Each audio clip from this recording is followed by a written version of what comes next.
porque hoy el tema se llama el espejismo de nunca suficiente. ¿Esto qué quiere decir, hermano? Vamos a ver.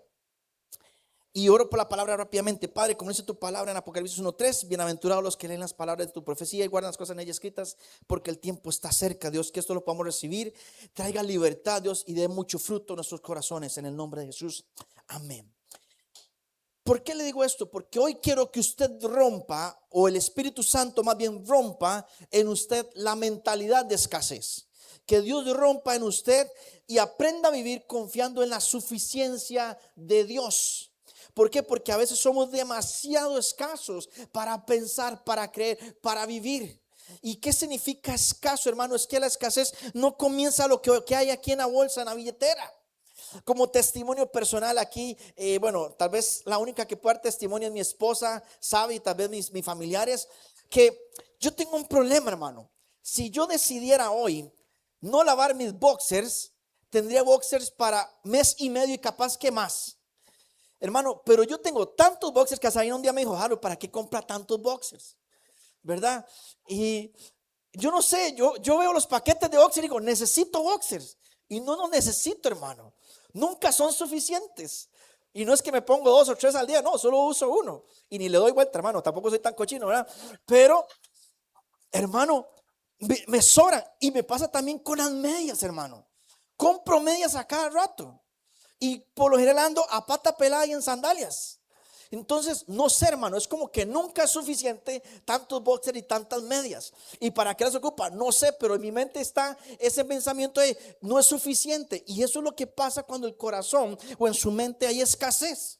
Porque siente que nunca es suficiente. Yo no sé si será de trauma, porque a veces, hermano, mi mamá no tenía los suficientes medios y mi papá me pagaba el estudio, que a veces tenía medias campana, que son esas medias que usted se sube y a los 5 segundos ya están abajo, ¿verdad? Se zafan.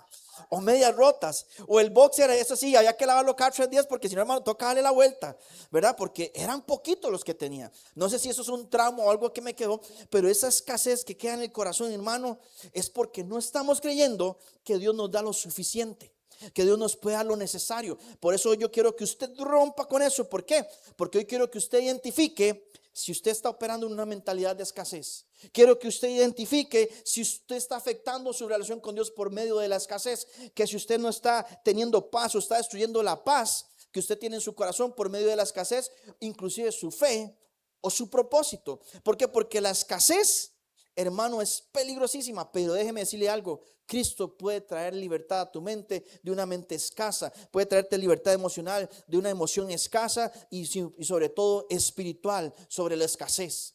¿Por qué? Porque Dios, lo vas a aprender, es extraordinariamente generoso con sus hijos. Y déjeme decirle, porque hay personas que viven con poca paz. ¿Por qué? Porque viven aterradas de lo que les puede faltar mañana. Hay gente que ahorita está preocupada de que, y si me como el pan de hoy, mañana no hay pan. Y hoy como hace medio huevo usted y medio huevo yo, porque solo quedan 2, y mañana, si no, no quedan huevos. A veces pasa, ¿no?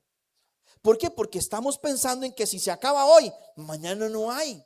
¿Por qué? Porque la verdadera escasez no siempre es económica, muchas veces también es espiritual. Y la falta de fe, hermano, es escasez en acción. Cuando usted no está entendiendo, es porque, por eso usaba esta palabra espejismo, es porque pareciera ser real. Hay gente que, hermano, cree que realmente está escaso. Pero hay gente que yo los veo a ustedes todos bien vestidos, bien peinados, bien arreglados, bien motivados, bien bañados, espero yo, pero se ven bien, se ven bien.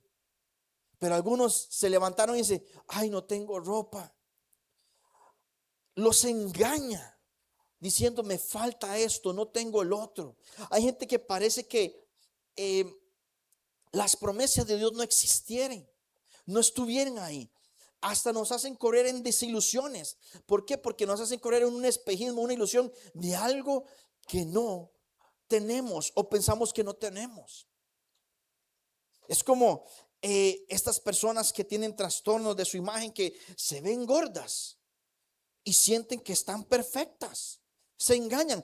Como hay personas que están extremadamente flacas y se sienten gordas. ¿Por qué? Porque hay una escasez en su mente de que algo me está haciendo falta.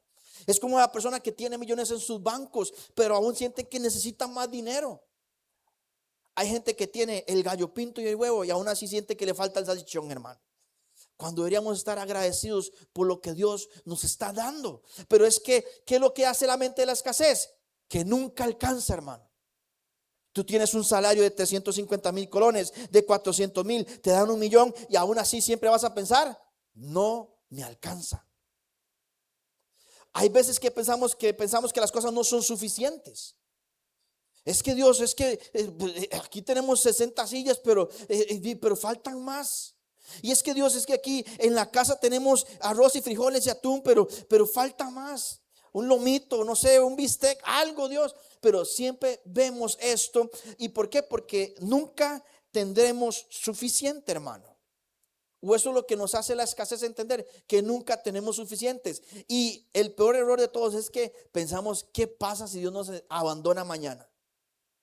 Yo no sé, hoy digo principalmente con las mujeres, porque las mujeres por lo general padecen de esto, pero muchas mujeres están con el hombre porque ¿qué pasa si este me deja? Y están ahí atadas a maltratos, violencia y un montón de ciclos nocivos. ¿Por qué? Porque ¿qué pasa si este hombre me deja? Pero hay muchos cristianos que viven como si Dios lo fuera a dejar mañana. Y estamos escasos en nuestra manera de vivir. Pero Dios no quiere eso. ¿Por qué? Porque el enemigo, déjeme decirle algo, no necesita dejarte sin nada. Lo que necesita es convencerte que no tienes lo suficiente. Eso es lo que necesita hacer el diablo. No ocupa quitarle las cosas, ocupa convencerlo que a usted le hacen falta cosas. Y eso lo vemos, hermano, porque ¿de dónde se produjo la escasez? ¿De dónde vino esto, hermano? Lo vemos desde el Génesis, hermano. Génesis capítulo 3, se lo leo. Pero dice que la serpiente era astuta. Está hablando de Satanás, del enemigo. Y dice, más que todos los animales del campo que Jehová, Dios, había hecho. La cual dijo a la mujer. Fue a la mujer y le dice, con que Dios os ha dicho no comáis de todo árbol del huerto. Mire cómo está manipulando. Le dice, Dios le dijo que no coman de todo. Dios nunca dijo eso. Le dijo, podréis comer de todo el huerto, excepto del árbol de la vida. Esa parte, hermano, es lo que el enemigo le hizo ver. Es que Dios le prohibió a usted comer de todo. No fue cierto. Pero ya vemos cómo está tratando de manipularla, hacerla sentir que algo faltó. Pero sigue diciendo el siguiente versículo. Y la mujer respondió a la serpiente, del fruto de los árboles del huerto podemos comer. Pero del fruto del árbol que está en medio del huerto de Dios, no comeréis de él, ni le tocaréis para que no muráis. Ahí ya está diciendo, no, Dios sí no le dejó comer de todo. Dios les dio suficiente, les dio más que suficiente. Pero la serpiente que era astuta le hizo ver que le faltaba ¿qué? Un árbol por comer. Le hizo ver que todavía había escasez, que todavía faltaba algo. Por eso le sigue diciendo ahí en el versículo que dice, entonces la serpiente dijo a la mujer, no moriréis, sino que sabe Dios que el día que comáis de él serán abiertos vuestros ojos y seréis como Dios sabiendo el bien y el mal. Y dice el versículo 6, y vio la mujer que el árbol era bueno para comer y que era agradable a los ojos y el árbol codiciable para alcanzar la sabiduría, y tomó de su fruto y comió y dio también a su marido, el cual comió así como ella. ¿Qué fue lo que pasó ahí? Que Satanás no le quitó lo que ya tenía, le hizo pensar que le hacía falta un árbol. ¿Y qué hizo ella? Quitó la mirada de los árboles que Dios le dio Dios por ver el árbol que Dios le prohibió. Es decir, me falta eso, no tengo eso. ¿Y qué hizo? Lo codició y lo comió. Desde ahí, hermano, vemos cómo Satanás opera con una mente de escasez sobre nosotros. Nos hace pensar que no tenemos, porque Dios les había dado un huerto, les dio provisión, les dio identidad, les dio cobertura, les dio todo lo que ocupaban desde que estaban ahí. Pero ¿qué es lo que pasa, hermano? Que Satanás astutamente les hizo ver que algo les hacía falta, aunque no era cierto. ¿Podían vivir ellos sin ese fruto? Claro, hermano. Estaban felices y contentos sin trabajar. ¿Cuántos jóvenes no quisieran eso hoy? Que estén ahí de vagos en su casa sin hacer nada y que les llegue la comida a la casa, al cuarto, donde sea que estén. Hermanos, ese es el sueño ideal de muchos, no hacer nada y estar dándosela rico. Pero Dios les dio todo, pero Satanás les engañó diciéndoles, les falta. ¿Por qué? Porque la escasez nace cuando dejamos de mirar la provisión de Dios y empezamos a obsesionarnos con lo único que no tenemos. Hermano, por eso es que empiezan las cosas malas. Porque, uy, ve, aquel hermano se compró carro y yo no tengo. Yo tengo esta bici. ¿Por qué quita la mirada de la bici? Por ponerla en un carro, hermano. Uy, vea, aquella mujer qué guapa. Y yo vuelvo a ver a la par y si tiene, ay, no sé si decirle que tengo algo ahí, pero o este hombre, aquel, ve aquel doctor, qué lindo, qué guapo, qué nivel. Y yo este marido y todo echado, panzón, liguista, sapricista, que no ganan nada, ¿verdad? Pura tristeza, hermano. ¿Por qué? Porque vemos lo único que no tenemos, hermano. Y esa parte nos pasa hoy. ¿Por qué? Porque estamos viendo muchas redes sociales, estamos comparándonos, estamos viendo una sociedad consumista, estamos viendo una presión social. Estaba leyendo un post que decía que hoy por hoy, hermano, estamos tan engañados por lo que muestran las redes sociales, porque el 90% de las personas no logra lo que muestran en redes sociales. La edad promedio para comprar una casa no es a los 18 siendo youtuber. Es a los 38, hermano, la estadística. Pero como usted tiene 27 y no tiene la casa como el youtuber, el influencer o lo que usted esté viendo, usted se siente mal porque se compara y dice, yo estoy roco, yo no puedo lograrlo. Porque eso es lo que hacemos. Es que aquel tiene millones y ¿qué está haciendo? Hermano, un negocio toma de 7 a 10 años en ser próspero. Pero como el otro vio OnlyFans y ganó $3 millones en un mes, ya usted cree que eso es lo que usted puede hacer. Pero es que la vida no es así, hermano. Es que ese es el problema, que como Satanás nos hace ver lo que no tenemos, nos desesperamos por tratar de tenerlo. Pero lo que no entendemos es que si estamos viendo lo que no tenemos, donde no hemos llegado, o inclusive quién tiene más, hermano, usted está viendo una mente escasa. Usted está atrapado, cautivo por la escasez. Y hoy quiere que usted deje de ser esclavo de la escasez, hermano.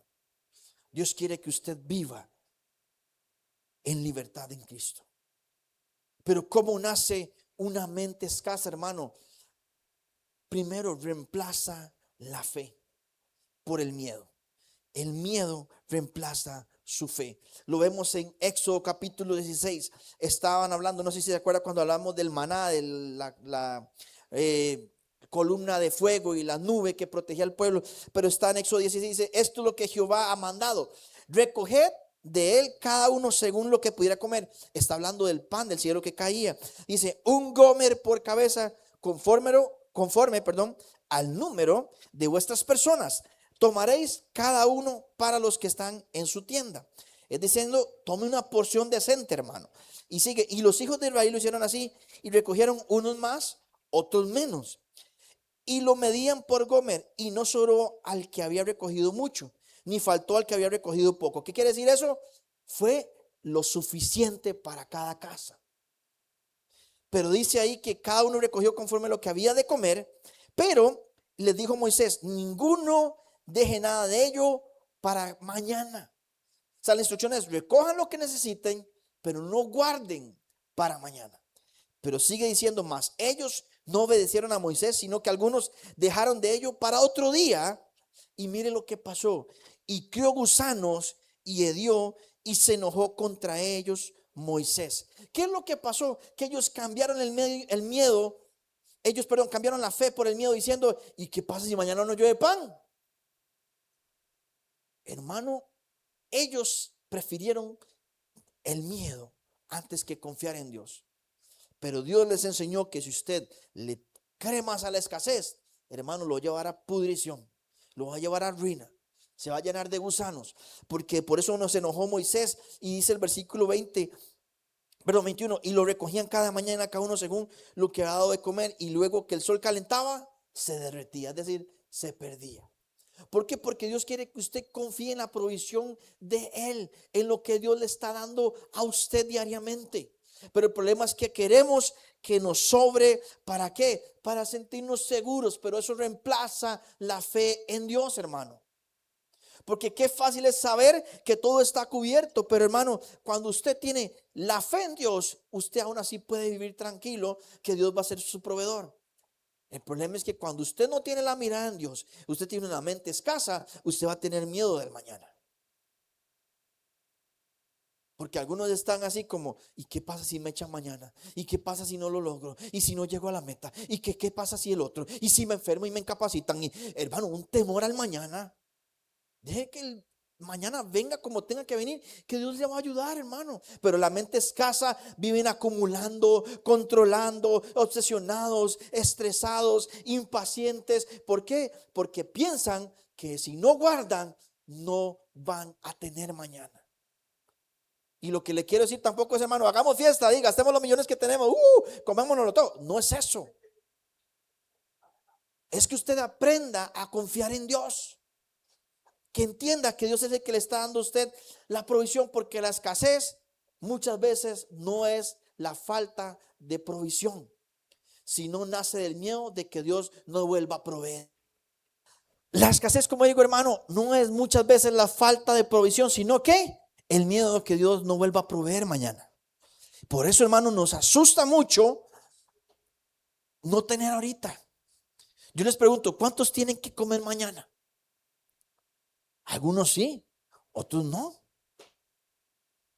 Yo no sé si ustedes se acuerdan, pero mi tío, que siempre ha sido pulpero, él todos los días a las 4 de la mañana, no sé si ahora porque ya tengo años de no saber cómo lo hace, pero antes todos los días a las 4 de la mañana el panadero llegaba y dejaba el saco del pan guindando en la pulpería.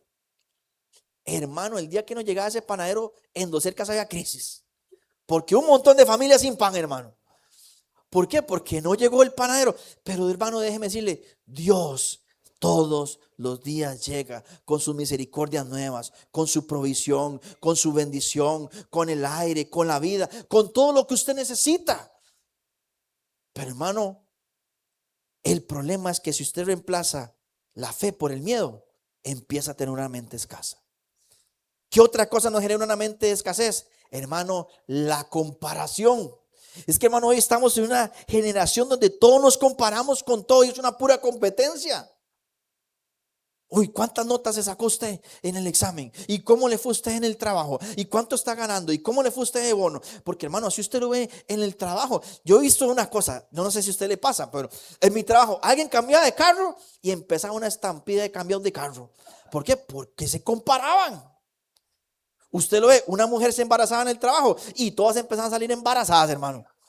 ¿Por qué se comparaban? ¿Por qué? Porque nos molesta el desarrollo del otro, el crecimiento del otro. Porque la comparación, hermano, produce pobreza emocional. Y eso trae escasez. Lo vemos en la historia del hijo pródigo, en Lucas capítulo 15, versículo 27. El hijo pródigo se había ido, desperdició la herencia de su padre, hizo loco, hizo fiesta en el mundo. Y cuando se sintió mal, regresó al padre. Pero resulta que ese hijo pródigo tenía un hermano mayor, bien portado. ¿Y qué pasó? Que el papá, cuando hizo fiesta por su hermano, dice el versículo 7, él le dijo: tu hermano ha venido y tu padre ha hecho matar el becerro gordo por haberle recibido bueno y sano. Entonces se enojó y no quería entrar. Salió por tanto su padre y le rogaba que entrase. Mas él respondió y dijo al padre: he aquí, tantos años te sirvo, no habiéndote desobedecido jamás, y nunca me has dado ni un cabrito para gozarme con mis amigos. ¿Qué está haciendo él? Se está comparando con el hermano. ¿Por qué este desobediente, majadero, malcriado, irrespetuoso le das para celebrar, y yo que he estado aquí fiel no me has dado nada ni para vacilar con mis compas? Se comparó con el hermano.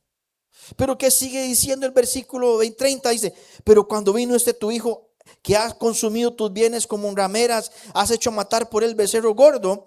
Y el padre entonces le dijo: hijo, tú siempre estás conmigo y todas mis cosas son tuyas. ¿Qué le dio a entender? No se compare, porque usted ese cabrito lo hubiera agarrado y hubiera vacilado cuando quería. Que no lo hiciera es otro tema. Pero cuando usted se está comparando, ¿por qué Raúl sí y Sabina no? ¿Por qué Jimena y Doña Irene no? Pero Roger sí. ¿Y por qué aquí? ¿Y por qué el otro? ¿Y por qué aquella iglesia es más grande? ¿Y por qué así nosotros nos matamos? Y si, hermano, usted se empieza a comparar, hermano, le trae una pobreza emocional a uno. Por eso, hermano, los jóvenes hoy están tan frustrados. ¿Por qué? Porque se comparan con esos de hoy venga, sea su propio jefe, y esa mente de tiburón, y venga aquí, conozca allá, y ponga aquí, y ponga allá, y usted va a ser prosperado, y haga forex, y haga aquí. Y hermano, empiezan y se embarcan y no saben ni qué hacer, terminan más arruinados y terminan deprimidos, acongojados, porque no saben cómo pasó. ¿Por qué? Porque se empezaron a comparar, no entendieron cuál era su propósito, cuál era la dirección de Dios. Pero cuando la mente es escasa, se compara y se vuelve pobre emocionalmente. Por eso, hermano, el hermano mayor tenía casa, tenía padre, tenía herencia, pero se sentía vacío. ¿Y cuántos de ustedes aquí lo tienen todo y se sienten vacíos? Sienten que les falta, porque la comparación convierte la bendición en insuficiente. Vini, consígame 4 llaves de carro rápido. Qué bendición, todas las ofrendas de hoy. Ahora les mando el abogado. Hermano, yo veo estas llaves aquí y yo digo, ¿cuál bendición es mejor? ¿Cuál de estas es mejor? Ninguna es mejor que la otra. Todas son suficientes. ¿El europeo es más caro? Sí. ¿Y es mejor? No. ¿Qué es chino? ¿Y qué? ¿Qué es del último modelo? Igual es bendición. Pero usted empieza a comparar. Uy, ve a Vinicio, llave nueva. Uy, le abre la cajuela automática. Yo tengo que ir ahí cargando las bolsas y ver cómo hago para abrirla. Bueno, si usted se compara, su bendición nunca es suficiente. Pero todas estas son bendiciones de Dios por igual. Gracias por la ofrenda, hermano. Ahora al final hablamos. No, tira. Es broma, ahora se las devuelvo. Pero hermano, eso es lo que pasa, hermano, que si nos comparamos, se nos vuelve insuficiente la bendición. Y eso es lo que el enemigo quiere que nosotros veamos. Lo mismo pasó con Israel, hermano. ¿Por qué? Porque la memoria espiritual corta te trae una mente escasa. Israel salió de Egipto sabiendo que eran encarcelados, eran obligados, esclavizados. Pero vieron la gloria de Dios abriendo el mar, les daba fuego en las noches, le mandaba nubes, les hacía llover pan, les daba agua de rocas, hizo un montón de milagros. Pero su memoria corta se les olvidaba. ¿Y qué pasaba? Que empezaban a temer por la provisión. Hermano, no olvide los favores de Dios, porque eso lo lleva a dudar de nuevo. Cuando usted se le olvida que Dios siempre está dando y usted dice, hey, pero Dios no me dio nada. Hermano, usted no se dio cuenta que si hoy Dios se levanta y le dice, mira, le voy a cerrar la suscripción del aire a ustedes, aquí nos ahogamos todos y nos morimos. Pero si Dios quiso que usted tuviera aire, que tuviera vida, déle gracias a Dios porque ya está recibiendo algo. Pero se nos olvidan los favores de Dios, se nos olvida la provisión de Dios y tenemos una mente escasa. ¿Por qué? Porque nuestra memoria espiritual se volvió corta. ¿Cuántos hemos recibido un milagro de Dios? ¿Cuántos hemos recibido respuestas de Dios? ¿Cuántos hemos tenido respuestas de oraciones? Pero ya no se nos olvidaron y hoy decimos, Dios, ¿por qué no me da lo que te pido hoy? Y hermano, eso es tan peligroso porque nos lleva a la duda. Porque si usted se le olvidó demasiado rápido cómo Dios te ayudó, cómo Dios te sostuvo, cómo Dios te levantó, hermano, apague y vámonos porque usted va a estar esclavo de la escasez. Por eso, hermano, la gratitud alimenta la fe, pero la queja alimenta la escasez. Y la queja viene después de la duda y después de olvidar lo que Dios hizo contigo. Ahora, hermano, lo voy a invitar a que se haga una introspección, es decir, se analice, para que sepa usted si usted realmente está teniendo una mentalidad de escasez. Y le voy a dar algunas señas de que tienes una mente escasa. Y si usted la tiene, hermano, al final vamos a orar para que Dios lo haga libre, pero usted tiene que entender y ser honesto con usted mismo. La señal número 1 es que nunca descansas. Hermano, hay gente que está siempre preocupada, siempre pensando, siempre haciendo números, siempre haciendo matemáticas, siempre pensando en los bancos, en los recibos, en el alquiler, en la deuda, en el préstamo. Hermano, y si no alcanza, y si pierdo esto, y si se me pierde un colón, y no estoy hablando de una auditoría sana, estoy hablando de la sobrepreocupación, el sobreestrés. Que hay gente, hermano, que de verdad trasnocha, se deprime, no puede dormir porque está afanada por lo que viene mañana. Y si usted no está descansando en paz, es porque usted tiene una mente escasa, hermano. Otra señal, y esta yo sé que a algunos le puede caer, les cuesta dar. Es que, hermano, el que es agarrado es porque es escaso, hermano. Yo siempre digo que, hermano, y esto no lo digo solo en temas financieros. Hablo de dar tiempo, dinero, servicio, amor, interés, apoyo, hasta escuchar, hermano. Nos cuesta dar a veces. Porque la escasez siempre teme de perder. Usted no ha escuchado, bueno, yo no soy así, hermano. Y es que a mí me cuesta más bien porque cuando se trata de regalos, a veces Kimberly me frena, no para mal. Tampoco es que ella es de mente escasa, sino es que también me pone el límite sano. Pero por ejemplo, ahorita que empieza el cumpleaños de Samuel, Samuel empieza a contar el cumpleaños desde diciembre. Yo creo que empieza, papá, ¿cuánto falta para mi cumpleaños? Y yo, faltan 5 meses y 28 días. A los 15 días, papá, ¿cuánto falta mi cumpleaños? Faltan 5 meses y 13 días. Y así se va. Dios guarde. Ya le dice, usted está en mayo. Y empieza, papá, todos los días se levanta. Y al despertar, lo primero que dice, ¿cuántos días falta para mi cumpleaños? Y así se la pasa. Pero ¿quién me frena? Porque le remodelamos el cuarto. Y que le voy y le compro allá. Y papá, me gustaría estar. Y va a dejarme comprándoselo. ¿Por qué? Porque a mí me gusta mucho dar. Tampoco es que hay que ser desperdiciado. Pero, hermano, ¿cuántos empiezan? Y dice, vamos a dar un regalo. Y dice, pero es más barato. ¿Por qué? Porque sí. Y usted le compra uno y dice, ¿cómo le compró eso tan caro? Ni a mí me lo regala. ¿Por qué? Porque el escaso no aprende a dar bien. El escaso no sabe dar.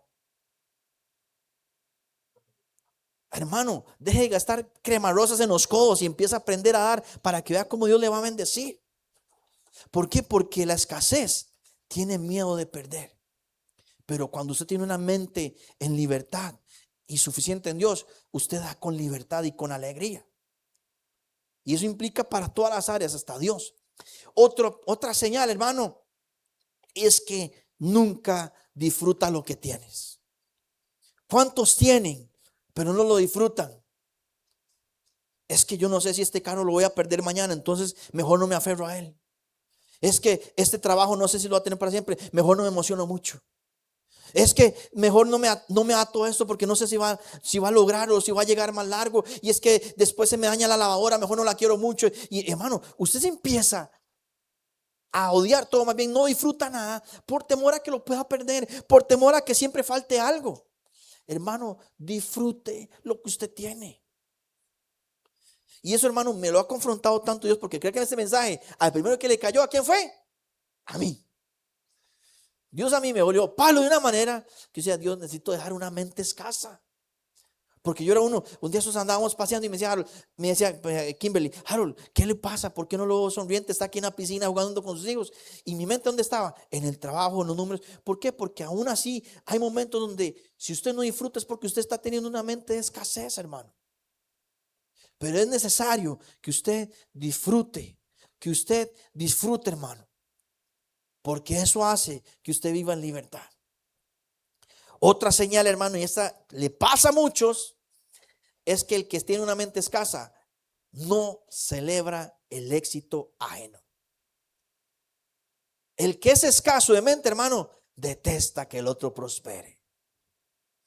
Algunos llegan aquí con carro nuevo y qué bendición, hermano, Dios se lo bendiga. Y otro está por allá en la esquina. ¿Quién sabe qué chorizo estaba haciendo? Seguro se metía en la mafia y seguro estaba aquí. ¿Y a quién sabe qué hizo? ¿Por qué? Porque les cuesta, hermano. ¿Por qué? Porque están pensando en su propia mentalidad de escasez. Que alguien puso un negocio, alegrémonos. Pero hay unos que cuando tienen la mente escasa, si usted gana, yo estoy perdiendo, entonces no se vale. Voy a ver cómo le meto la zancadilla, cómo le serrucho el piso, como decimos aquí, cómo le hago el daño. ¿Por qué? Porque usted no puede prosperar más que yo. ¿Y quién dijo eso, hermano? Eso se lo dice Satanás.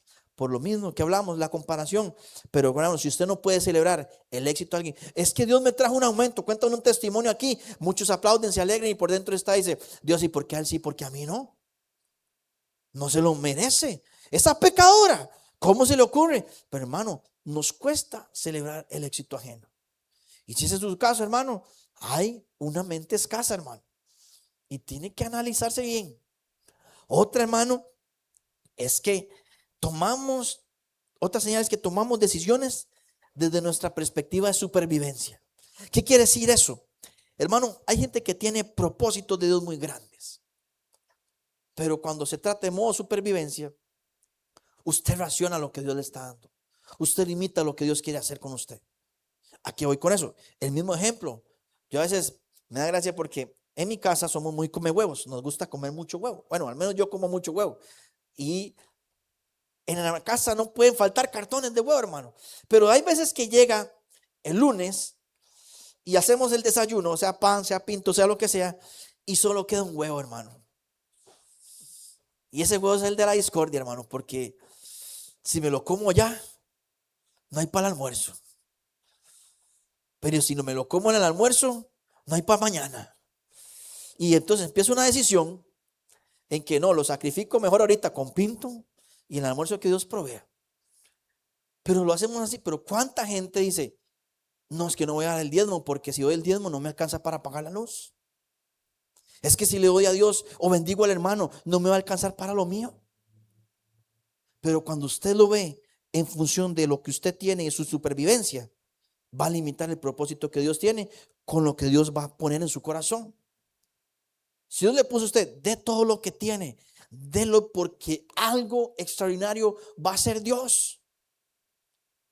Así pasó con el profeta que cuando llegó, creo que era Isaías que llegó y le dijo a la mujer, dame de comer, y solo me queda un pedacito de pan. Y si se lo hago a usted, nos quedamos sin comer nosotros. Y le dice, usted nada más deme y traiga tinajas porque se las voy a llenar de aceite. ¿Qué pasa si hubiera dicho esa? Ah, no, primero como yo y el profeta que ver qué hace. Yo no tengo por qué patrocinar el ministerio de Dios. Se come el pan, no hay tinajas, no prospera. Pero cuando usted entrega lo que Dios le pone en su corazón, va a ver cómo el propósito va a hacer que prospere. Pero si usted lo hace desde su modo de supervivencia, hermano, va a escasear. Por eso le digo, hermano, una mente esclava puede vivir rodeada de milagros y seguir siendo pobre. Hermano, y es que eso es lo más peligroso. Una mente esclava de la escasez ve todas las maravillas que Dios le da y sintiéndose pobre, sintiéndose que le falta. ¿Por qué? Porque las consecuencias que produce la escasez es, número uno, espirituales, te genera incredulidad, ansiedad, te genera autosuficiencia. Es que yo soy el que proveo, yo soy el que lo hago, yo soy el que tengo. Idolatra el dinero, hermano. ¿Cuántos aman aquí el dinero? Dios guarde, se le pierde un colón, hermano, porque hacen un problema. ¿Por qué? Porque si usted reemplaza a Dios por la provisión, por lo que le hace falta, hermano, usted está perdiendo el norte de lo que Dios quiere para su vida. En lo relacional, hermano, cuando tenemos competencias por medio de la escasez, celos de lo que el otro tiene, lo que yo no tengo, el control, el egoísmo, todas esas cosas, hermano, son consecuencias de tener una mente escasa.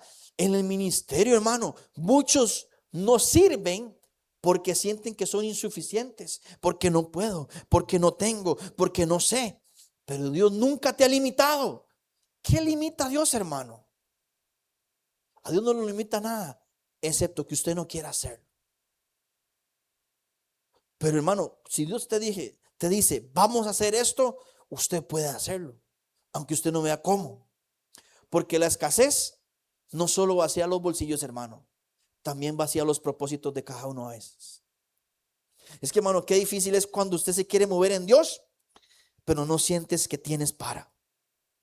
Por eso, hermano, voy a darle el secreto más importante de esta prédica, que es cómo rompemos con la escasez. Porque, hermano, necesito que usted entienda lo siguiente. Y primero, pregunta, ¿cuál es el antónimo de escasez? Es decir, ¿qué es lo contrario de escasez? Para los que no pasaron por el mes, ¿verdad? Eso es lo que quiere decir antónimo, ¿verdad? ¿Qué es lo contrario de escasez? Abundancia, ¿cierto? Todos piensan automáticamente en abundancia y cuando decimos abundancia pensamos en abundante dinero, en lujo, en exceso, en que sobreabunda riqueza material. Pero la Biblia nos enseña algo opuesto a la abundancia en ese sentido. ¿Por qué? Porque la Biblia, el antónimo para escasez no es abundancia. sino es el siguiente. Salmos 23:1 dice: Jehová es mi pastor, nada me faltará. Jehová es mi pastor, nada me faltará. Cuando dice faltará, viene la palabra que se escribe en el hebreo como quehacer y se pronuncia como chaser, que viene de faltar, disminuir, quedar incompleto. ¿Qué quiere decir cuando dice nada me faltará? Es que si Jehová es tu pastor, tú no estás incompleto. Es decir, no careces de nada. Entonces, el antónimo de escasez según la Biblia es no carecer de lo necesario de Dios. No es la abundancia, hermano. Dios nunca nos prometió que nos iba a dar lujo, nos iba a dar extremadamente dinero. Lo que nos prometió es que nada nos va a faltar. Nunca estarás incompleto. ¿Por qué David, cuando dijo esto siendo rey, él nunca lo dijo desde la perspectiva de tendré todo lo que quiero, desde tendré todas las riquezas, nunca pasaré pruebas, sino lo que dijo es, con Dios no viviré incompleto? Eso es lo que está enseñando David. Por eso, hermano, una mente escasa no necesariamente tiene que ser pobre, pero una mente abundante no necesariamente rica. Pero cuando Dios nos dice, porque alguien puede tener millones y vivir en escasez. Hay gente que es millonaria, que vive como si no tuviera nada, acumulando, guardando, protegiendo. Pero hay gente que es pobre y vive una vida en plenitud completa, hermano. Porque esa palabra plenitud es importante en estos tiempos. Porque el problema de la escasez no es cuánto tienes, sino que sientes que te falta. Esa es la escasez. ¿Qué estás sintiendo que te hace falta? Pero Dios quiere que usted viva entendiendo que con Dios a usted no le falta nada. Pero ¿cómo logramos esto, hermano? La primera clave para romper con una mente de escasez es: recuerde quién es su Padre, hermano. Es que qué rico es saber que Dios es nuestro Padre, hermano, y que nada nos va a faltar. Mateo capítulo 6 versículo 25 dice: por cuanto os digo, no os afanéis por vuestra vida, que habéis de comer o habéis de beber, ni por vuestro cuerpo, que habéis de vestir. No es la vida más que el alimento y el cuerpo más que el vestido. Jesús lo está diciendo, hermano, y cómo nos cuesta creer en esto. Dice: no se preocupen porque van a comer, porque se van a vestir. ¿No es esto más importante que la vida? Le está diciendo, o la vida más importante que esto. Y sigue diciendo: mirad las aves del cielo, que no siembran, ni ciegan, ni recogen en graneros, y vuestro Padre Celestial las alimenta. ¿No valéis vosotros mucho más que ellas? ¿Y quién de vosotros podrá, por mucho que se afane, añadir a su estatura un codo? Y por el vestido, ¿por qué os afanáis? Considera los lirios del campo, cómo crecen, no trabajan ni hilan. Pero os digo que ni aun Salomón con toda su gloria se vistió así como uno de ellos. Y si la hierba del campo que hoy es y mañana se echa en el horno, Dios la viste así, ¿no hará mucho más a vosotros, hombres de poca fe? Es que eso es lo que Dios nos está diciendo, hermano. Nosotros, si estamos escasos, es porque tenemos poca fe. Pero Dios quiere darte todo lo que necesitas. No te va a faltar nada, pero solo si tienes fe. ¿Y fe en qué? En el Padre que tú tienes. Y esa parte, hermano, qué difícil que es creer en Dios. Así que, hermano, no se afanen por el día de mañana. No se preocupen porque el día de mañana traerá su propio afán. Pero permita que Dios opere cada día en su vida. Jesús constantemente aquí está hablando de hambre, de delirios, de provisión, de cuidado del Padre.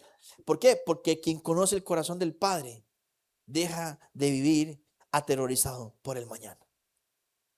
Cuando usted es un buen padre, yo creo que aquí la mayoría somos, bueno, todos aquí excepto, creo que Vale y Natán, son los únicos que no son padres. Pero usted nunca le delegó el estrés de por qué van a comer mañana a sus hijos. Usted se preocupa por ellos. Y si usted dice la Biblia, si nosotros siendo padres malos damos buenas dádivas a nuestros hijos, ¿cuánto más el Señor no nos dará mejores cosas y abundantes a nosotros? Por eso, hermano, cuando usted conoce el corazón de papá, usted nunca va a temer por el mañana. Hermano, Y otra cosa, aprenda a depender diariamente de Dios. Hermano, que lo despidan hoy, tranquilo.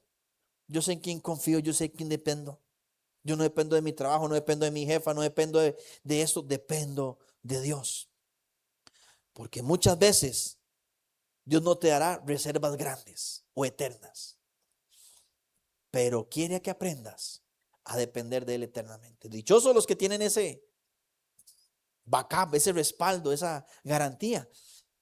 Pero Dios, algunos no nos permite tener eso. ¿Por qué? Porque queremos o tenemos que aprender a confiar en Él todos los días. Hermano, otra cosa que rompe la esclavitud de la escasez es dar gracias. Aprenda a ser agradecido, hermano. Que solo hay arroz con atún. Gracias, Dios, por este arroz con atún. Que toda la semana ha sido arroz con atún. Gracias por toda esta semana de arroz con atún. Pero sea agradecido. Porque el problema, hermano, yo lo digo, hay gente que ya tiene tanto que más bien ya no sabe ni qué comer y es mal agradecido con todo. Otra vez caviar. Hermano, si supiera lo que cuesta, ¿cuánta gente no ha comido caviar en su vida? Yo nunca he comido caviar, hermano. Pero nunca lo he comido, tampoco me hace falta y yo creo en Dios. Y si me da pinto con goyo, soy feliz. Y si me da una cena lujosa, pues también, gloria a Dios. Pero hay que ser agradecido en todo tiempo, hermano. Como lo decía, aquí tengo tantas llaves de carros y todas, por estas hay que ser agradecidos, hermano. Que si es chino, que si es europeo, que si es del año, que si es usado, que si tiene algo. Hermano, dele gracias a Dios por todo. Porque todas son de bendición. Pero hermano, cuando usted deja de agradecer, es porque usted ya está entrando en una escasez. Y hermano, aprenda a dar. La generosidad rompe la mentalidad de escasez. Hermano, cuando pueda, regale algo de vez en cuando. ¿Que le cuesta? Empiece con poquito, con un confite, un chiquito. Empiece poquito. Y va a ver cómo poco a poco va a ir aprendiendo a dar. Pero hermano, porque cada vez que das, estás diciendo, mi fuente no es eso. Mi fuente es Dios. Por eso aprenda a dar. Y hermano, esto siempre lo diré y no me cansaré de predicarlo. En Cristo hay que renovar la mente todos los días. Lo vemos en Romanos 12, 2, y se lo digo, no conformáis este siglo, sino transformados por medio de ¿qué? De la renovación de vuestro entendimiento. Y dice ahí para que comprueben, hermano. ¿Y qué es comprobar? Probar, vivirlo, disfrutarlo. Cuán buena es la voluntad agradable y perfecta de Dios, porque la libertad comienza en la mente. Por eso, hermano, el antónimo de escasez en la Biblia es plenitud. Viva una vida plena en Dios. Porque plenitud aparece muchísimo. Viene la palabra griega pleroma, que significa plenitud, totalidad, estar completo, estar lleno. Por eso Pablo dice, sean llenos del Espíritu, sean completos en Cristo Jesús, estén plenos en Dios. Porque cuando Cristo, Jehová es nuestro pastor, nada nos falta. Hermano, y yo no sé si usted ha visto esto, pero Israel salió de Egipto, pero Egipto seguía en sus corazones y por eso seguían esclavos de la escasez. Hay hermanos que salieron de la, no sé, digo yo, a veces nosotros vacilamos, salimos de los cercas, pero los cercas no salen nosotros. Salen de los barrios bajos, pero seguimos con mentalidad de barrio bajo. ¿Pero por qué? Porque, hermano, cuando nosotros creemos en Dios y somos salvos en Dios, no hay que vivir aterrados, hay que vivir bendecidos, no hay que vivir vacíos, hay que vivir rodeados de la provisión de Dios. Y hermano, quiero terminar con un testimonio. A mí ese testimonio me impactó muchísimo y me conmueve el corazón y me mueve porque hay un pastor que se llama David Gibbs Jr., creo que es de Estados Unidos, y él contó un testimonio que cuando él tenía 8 años, su mamá era la pianista de la iglesia, una pianista extraordinaria de conservatorio, muy buena. Y ellos dicen que vivían en todas las actividades de la iglesia. Eran los primeros en entrar, los últimos en salir. Siempre estaban en toda la iglesia porque su madre era pianista, su papá, también servía. Pero resulta que un día contrajo la enfermedad de poliomeningitis en el sistema nervioso. una enfermedad muy común en niños, pero poco en adultos. Pero dice que estaba un día él en su casa, su mamá lo llama y le dice: David, ven porque me siento un poco mal. Y dice que él la vio desplomarse en el sillón y ese fue el último día que la vio caminar. Dice que sus manos se empezaron a atrofiar, a encogerse. Se empezó a ahogar. Llamaron la ambulancia, no sabían qué hacer. Llegó la ambulancia, dice que tuvieron que abrirle un hueco en su garganta para que pudiera respirar. No sabían qué iba a hacer, le decían: yo no sé si su mamá vaya a llegar al hospital, vamos a hacer todo lo posible por salvarla. Y la llevaron al hospital. Por 2 años y medio, esos niños quedaron en cuarentena y su padre en su casa, mientras su mamá batallaba en el hospital. Dice que a los 2 años y medio la lograron ver en el hospital, amarrada a una silla, sin poder moverse de la cabeza para abajo. Una servidora que toda su vida fue la música, en ese momento ya no podía tocar más para Dios. Resulta que le dan de alta, llega a su casa y resulta que un día les visita el pastor de su iglesia. No fue una visita buena. El pastor le dijo: mira, señora Gibbs, la iglesia no quiere que vuelvas, le tiene miedo a la polio, ya no puedes volver a la iglesia. Resulta ser que ella le dice: pastor, lo entiendo, sé que la gente pueda tenerle miedo a la polio, lo entiendo totalmente, pero quiero pedirle un favor. ¿Usted podría orar por mí para que Dios me dé algo que hacer por él? Ahora que ya no puedo tocar más música, ya no puedo hacer lo que solía hacer, ¿puede orar usted por mí? Pero el pastor le dio una respuesta y le dice: mira, señora Gibbs, usted tiene que entender que Dios ya acabó con usted. Ya Dios acabó con usted. Dice David que él estaba en el sillón y se levantó con el puño y dice: qué ganas de darle un leñazo a este pastor, porque puede que tenga razón, pero no le debe hablar así mi mamá. Y dice que la señora Gibbs se volteó y le dijo: pastor, usted se equivoca. Es cierto, soy una persona extremadamente dañada, pero Dios ama usar personas extremadamente dañadas para hacer cosas extraordinarias. Usted se equivoca.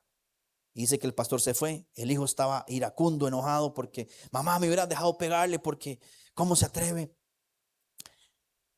Pero le dice: David, acércate, quiero decirte algo. Le dijo: Dios nunca acaba con nadie, porque Dios todo lo hace bien. Y dice que en el tiempo llegó un nuevo pastor a la ciudad. Dice que escuchó la historia de la familia Gibbs, llegó a la casa.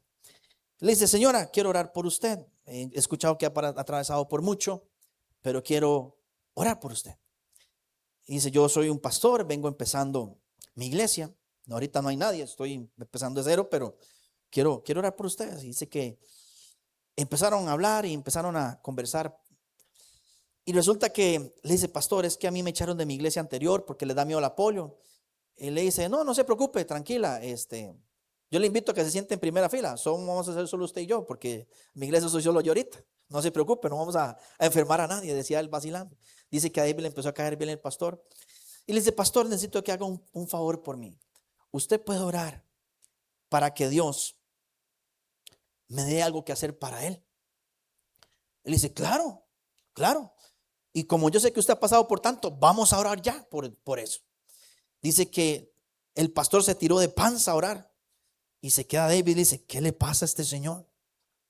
Está loco. Pero dice que mientras más lo que era hacía, más le gustaba al pastor. Y dice que le decía: Señor, tú conoces hasta tu hermana que ha peleado la buena batalla, que lo ha luchado. Dale un propósito por hacer. Le dice que se levanta y que dice que David lo ve como que está hablando con alguien, pero que no le sale la voz raro. Y le dice: hermana, en la iglesia tenemos una escuela dominical. No tenemos niños, pero ¿le gustaría liderar la escuela dominical? Y le dice ella: claro, me encantaría hacerlo. Y le dice: es más, yo tengo 2 hijos, un hijo y una hija. Ya tenemos los 2 primeros miembros. Perfecto, le dice el pastor, ya empezamos la escuela dominical. Y dice que el próximo domingo se alistaron Y dice David que vio a su mamá dar una enseñanza y se entregó de tal corazón como si estuviera predicándole a más de 2000 niños. Pero eran solo sus hijos. Y así lo hizo domingo tras domingo. Un día dijo: David, ocupamos hacer algo para traer más niños. Tenía un abuelo que tenía una empresa de pickups, de camiones. Y dice, agarremos esos camiones y traigamos chicos. Y empezó a traer niños en camiones. No eran buses de niños, sino eran camiones de niños. ¿Para qué estaban traficando chiquitos? Pero los llevaban a la escuela dominical. Hasta que hicieron una escuela dominical de 400 niños. Resulta ser que ella dice, y no satisfecha con lo que Dios estaba haciendo con ella, dice: David, escuché que llegó una empresa de buses muy grande a la ciudad. ¿Qué tal si vamos a pedirles un bus? Y le dice David: mamá, yo no creo que eso funcione así. Era un niño, ¿verdad, David, todavía? Y dice que era un joven en realidad. Dice que David va y llega el día en que tiene que llevar a su mamá a la empresa de buses. Les costó parquear porque había muchos buses por todo lado, pocos espacios. David siempre se encargaba de cargarla, montarla en su silla de ruedas. Y ese día, por primera vez estando en ese parqueo, dejó caer a su mamá. Se resbalaron y cayeron.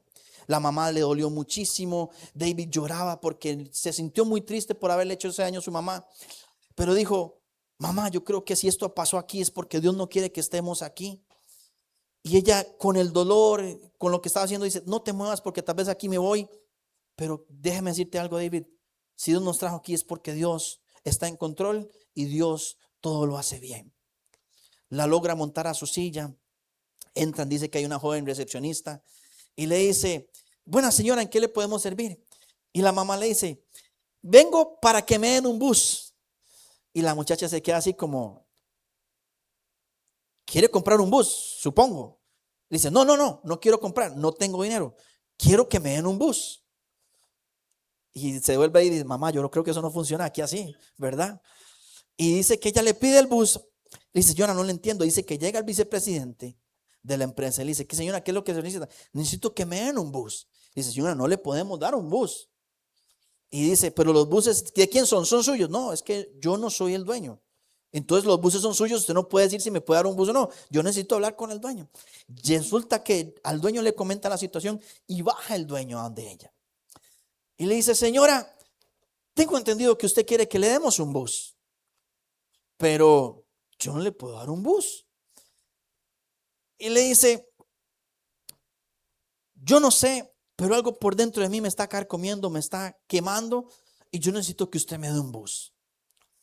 Le dice: señora, es que yo no le puedo dar un bus. Y le dice: mire, le voy a decir algo. Si el día de mañana usted llega al cielo y Dios ve que usted no me hace bus, Dios va a estar muy enojado con usted. Y se queda él riéndose. Le dice: señora, no sé qué decirle, pero tengo preguntas. Le dice: ¿qué pasa si yo le doy el bus? ¿Quién lo va a manejar? Y se queda la mamá y dice: buena pregunta. Entonces no solo ocupo el bus, ocupo que me dé también un chofer. Y se queda: señora, si yo le doy el bus y el chofer, ¿qué hacemos? Le dice: no, mande el bus y yo me encargo. Le dice: bueno, señora, hagamos un trato. Un bus, un chofer por un domingo y nada más. Y le dice: ay, señor, muchísimas gracias, pero la verdad es que tenía miedo y no quería preguntar, pero usted sabe que el pueblo está dividido en dos áreas. Ocuparía dos buses y dos choferes. Y se queda: señora, le doy dos buses, dos choferes por un domingo, pero usted me tiene que prometer algo: que cuando vea a Dios, dígale que yo le di los buses. Y dice ella: sí, yo se lo prometo, yo se lo prometo. Llega el día siguiente, el domingo, le dan dos buses, dos choferes por un domingo. Y él cumplió su promesa. Pero el siguiente domingo ya no fueron dos buses, fueron tres buses, tres choferes. Hermano, en cabo de 2 años, ese hombre le estaba dando 35 buses y 35 choferes. Y en 2 años tenía una escuela dominical de más de 5,000 niños. Una mujer amarrada en silla de ruedas, porque ella dijo: Dios está en control. Nunca vio lo que le faltó, vio lo que Dios tenía para darle. Y no termina ahí, porque dice que recibió una carta del dueño de la empresa. Y le dijo: señora Grips, gracias por pedirme un bus, porque gracias a ese bus toda mi familia es salva. Todos mis choferes son convertidos y no sé ni siquiera cómo me convenció para pintar los buses del color de su iglesia, pero gracias porque Dios la usó a usted. ¿Por qué? Porque, hermano, la mente escasa te limita, pero cuando usted sueña en grande, no hay nada imposible para Dios. Amén. ¿Qué tal si le da un aplauso a Dios y celebra a Dios y se pone de pie?